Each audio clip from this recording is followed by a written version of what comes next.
Hello guys, welcome back again. तो guys हमारे lecture target series CSIR net में हमारा ये 11th में आपके लेक्चर होने वाला है, जिसमें हम स्टडी करेंगे आपकी सूटेपिकल मेरिस्टेम की जो साइज़ है कुछ जेनेटिक क्लास के द्वारा जो डिसाइड होती है, उनका जो रेगुलेशन होता है किस तरह से वो फंक्शन करके सेम या फिर सूटेपिकल मेरिस्टेम की साइज़ को डिसाइड करते हैं। We are going to see that. Okay, so basically we are going to see it's genetically signalling. ओके, तो यहाँ पे हम बात करें हम अरेबिडोप्सिस जो प्लांट है उसमें हम देखने वाले हैं बेसिकली। तो 2 क्लास ऑफ जीन्स हैं जो यहाँ पे डिसाइड करते हैं उनके सेम के स्ट्रक्चर में। ठीक है, तो सेम का जो फॉर्मेशन होगा, सेम यानी कि सूटेपिकल मेरिस्टेम, तो उसका जो फॉर्मेशन होगा इस प्लांट में कैसे होगा। 2 जीन क्लासेस होती हैं जिनके द्वारा डिसाइड होता है। एक तो होता है आपके STM जीन क्लास, दूसरी होती है वुस क्लासेस। वुस यानी कि वुसेल जीन क्लासेस होती है, STM यानी कि suit meristem less gene class. Okay, तो दोनों के द्वारा आप डिसाइड कर सकते हैं कि जो सेम का फॉर्मेशन होगा वो होगा कि नहीं। अगर नहीं होगा तो क्यों नहीं होगा, अगर हो रहा है तो उसकी बिगर साइजेस हो सकती है, कई बार वो रिड्यूस साइज में भी आपको देखने को मिल सकता है। तो यहाँ पे हम देखने वाले हैं आपके क्लेवेटर जीन्स की और वुस जीन्स का जो एक्सप्रेशन है वो किस तरह से हो रहा है अरेबिडोप्सिस प्लांट में सेम के फॉर्मेशन में। तो ये हमने देख लिया है कौन सी 2 क्लासेस हैं, STM क्लास है, दूसरी है आपकी वुस क्लास। ओके, अब देखिए अनदर क्लास है जो वो है आपकी क्लेवेटर जीन। ठीक है, और क्लेवेटर जीन में आप 3 क्लासेस होती हैं, CLV1, CLV2 और CLV3। ठीक है, और अगर इनमें म्यूटेशन हो जाए तब वहाँ पे आपका जो सेम की जो साइज है वो इनलार्ज हो जाती है। तो इसकी जो जीन की जो स्टडी हुई है या फिर जो सबसे पहले हमें पता चला इसके बारे में, कैसे पता चला, इसमें म्यूटेशन हो गया। म्यूटेशन के बाद में सेम की जो स्ट्रक्चर है वो इनलार्ज हो गई, बड़ी हो गई, तो वो बिगर सेम को देख के इस जीन की स्टडी हो पाई है। अगर ये नॉर्मल स्ट्रक्चर में है तो आपका सेम भी नॉर्मल रहेगा, लेकिन अगर इनमें म्यूटेशन हो जाता है, म्यूटेशन होने पे यहाँ पे सेम कैसा हो जाएगा, इनलार्ज हो जाएगा। तो इनलार्ज सेम की कंडीशन में क्लेवेटर जीन का स्टडी हुई है, यहाँ पर उन पर रिसर्च हुई है। अब देखिए, अब आगे आते हैं। These gene promote, in gene का काम क्या होता है, तीनों जीन को अगर इनके कोऑर्डिनेशन की बात करें, तीनों जीनों के कोऑर्डिनेशन से क्या काम होता है, प्रमोट होता है progression of meristem cell toward organ initiation. ठीक है, मेरिस्टेम में ऑर्गन इनिशिएशन का काम होता है। मेरिस्टेम यहाँ पे जहाँ पे सेल्स हैं डिवाइड करके एक टिश्यू, उसके बाद में किसी ऑर्गन का इनिशिएशन होता है वहाँ पे, तो ये प्रमोट करते हैं इस पूरे प्रोग्रेशन को। ओके, आगे बात करें तो देखिए यहाँ पे हम क्लेवेटर जीन्स में पहले क्लास की बात करें, क्लेवेटर 1 जीन, तो वो इनकोड करता है एक स्पेसिफिक टाइप की प्रोटीन, जैसे बोलते हैं leucine rich repeats receptor kinase. ठीक है, leucine rich repeats receptor kinase, यहाँ पर जिसे शॉर्ट में बोल सकते हैं LRRK।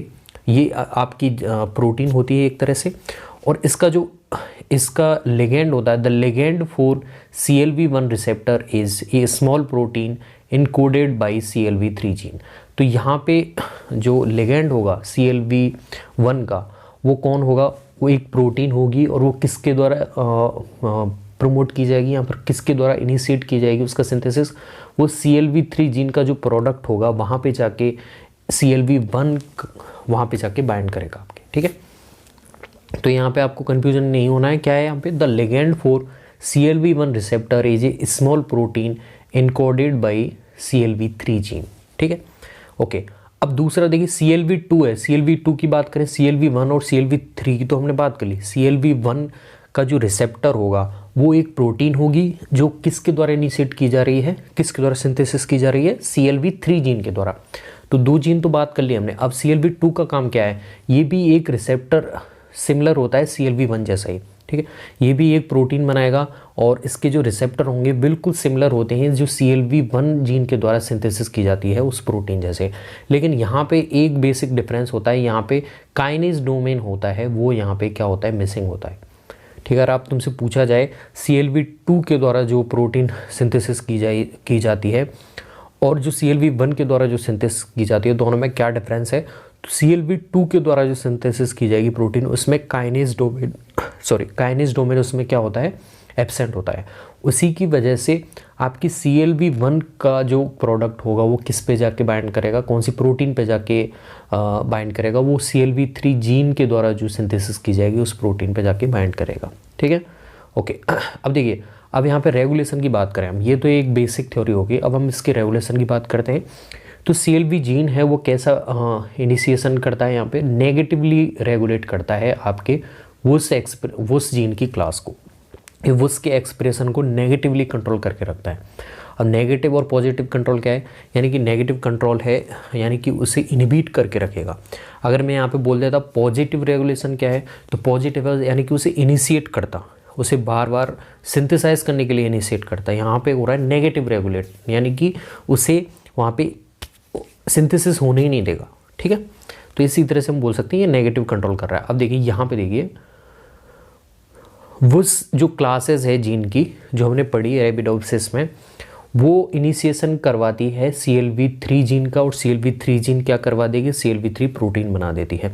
लेकिन यहाँ पे क्या होता है, एक तरह से ऐसे होता है कि जैसे एक कहावत है, आपने इडियम सुना होगा, जिस सांप को आपने पाला, दूध पिलाया, वही आपको डस जाए। तो उसी तरह से CLB3 प्रोटीन्स वही सांप है जिसने अपने मालिक को वापस से डस लिया। ठीक है, यानी कि CLB3 ने किसे डस लिया, वुस जीन को, क्लास को, और जबकि वुस ने ही इसका इनिशिएशन करवाया है। इसका जो सिंथेसिस हुआ है CLB3 प्रोटीन या फिर जीन क्लास का, वो किसकी वजह से हुआ है, वुस की वजह से, वुस क्लास की वजह से। लेकिन ये क्या कर रहा है, ये उल्टा काम कर रहा है, ये इसका इनिबिशन करता है। जैसे ही सिंथेसिस हो जाएगा ये इसका इनिबिशन करना स्टार्ट कर देता है। ठीक है, तो एक तरह से वुस ने इसे दूध पिलाया, लेकिन CLB3 जहरीला वो नाग निकला जिसने इसे टस लिया वापस से। तो इस तरह से आप याद कर सकते हैं, एनालॉजी बेटर रखेंगे, एक फनी वे में रखेंगे तो आपको बहुत अच्छे से याद होगी। ठीक है, आप एक फ्रेंडली वे में भी रख सकते हैं। देखिए, आपके एक फ्रेंड ऐसा होगा जिसे आप बहुत बच्चे की तरह पालते हैं, मतलब ऐसे फ्रेंडली रखते हैं सबसे ज़्यादा, और वही आपके विश्वासघात कर दें, तो उसी वो क्या है, वो फ्रेंड आपके CLB3 प्रोटीन है, और आप खुद को क्या मान सकते हैं, वो बुश जीन मान सकते हैं। ठीक है, ओके, तो ये एनालॉजी अच्छी रहेगी। ओके, आगे बढ़ते हैं। हाँ, तो गाइज अब हम देखने वाले हैं सेम की जो साइज है, सूटेपिकल मेरिस्टेम की साइज है, किस तरह से डिसाइड करते हैं ये पूरी जीन के कोऑर्डिनेशन या फिर इनके सिग्नलिंग के द्वारा। तो देखिए, वो जो जीन है अरेबिडोप्सिस प्लांट में, उसके द्वारा किसका इनिशिएशन किया जाएगा, CLB3 जीन का, और उसके द्वारा CLB3 प्रोटीन बना दी जाएगी। अब मैंने बताया था ये क्या करता है, ये उल्टा ही इसे इनहिबिट कर देता है। तो ये इसे इनहिबिट कर रहा है किसके मिक्सर के द्वारा, ये CLB1 और 2 के जीन के जो द्वारा जो प्रोटीन सिंथेसिस की जा रही हैं उनके साथ मिलके ये इसका इनहिबिशन करवा रहा है। और इस तरह का जो मैं आपको डायग्राम बना रहा हूँ क्या बता रहा है, इनहिबिशन बता रहा है। तो इन्होंने वापस से इनहिबिट कर दिया, तो ये इसे इनहिबिट कर देंगे, तो यहाँ पे क्या होगा, जो वुस का काम का क्या था, सेम की साइज को डिसाइड करना। ठीक है, अगर ये इसे इनहिबिट कर देंगे तो यानी कि सेम की साइज है वो कैसी रहेगी, लिमिटेड रहेगी, उसका बिगन नहीं हो। अगर इनका इनहिबिशन बंद हो जाता है, मान लीजिए इनका इनहिबिशन बंद हो जाए, ये इनहिबिट नहीं करें, तो आपकी सेम की साइज़ कैसी हो जाएगी, बिगर हो जाएगी।